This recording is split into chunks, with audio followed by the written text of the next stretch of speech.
Hi, I'm Tom Sprehe with KCI Technologies. I manage the environmental engineering group at KCI, and we're involved here in Baltimore in a number of areas of environmental water quality and environmental protection. We're also pursuing solutions that are directly in the water itself. The Baltimore Harbor Aeration Project, which we've recently begun, supported by the Able Foundation through a grant and a cooperative agreement with the Baltimore Harbor Waterkeeper, is a project where we're studying the effects of process engineering out in the Baltimore Harbor to increase oxygen and promote mixing and reduce the stratification that occurs seasonally and leads to some oxygen deprived dead zones in the harbor.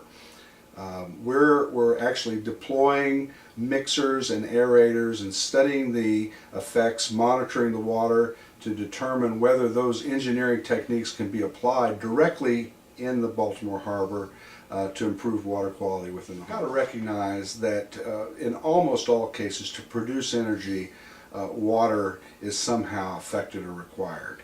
The traditional energy production, burning coal, natural gas, fossil fuels, always involves a lot of water. One of the things that we're working on currently today is designing water reuse systems that would use treated wastewater as cooling water and boiler feed water in those kinds of projects.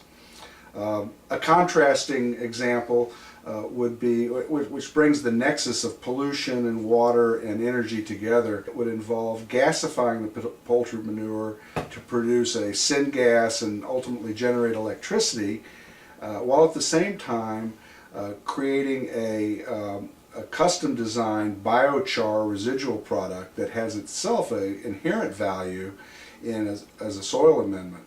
And the soil amendment properties of biochar include not only nutrient uptake and heavy metal uptake and improvement of the soil, but the carbon of a large part of the carbon of the poultry manure is actually sequestered into that biochar, and that gets returned to the soil where it really belongs.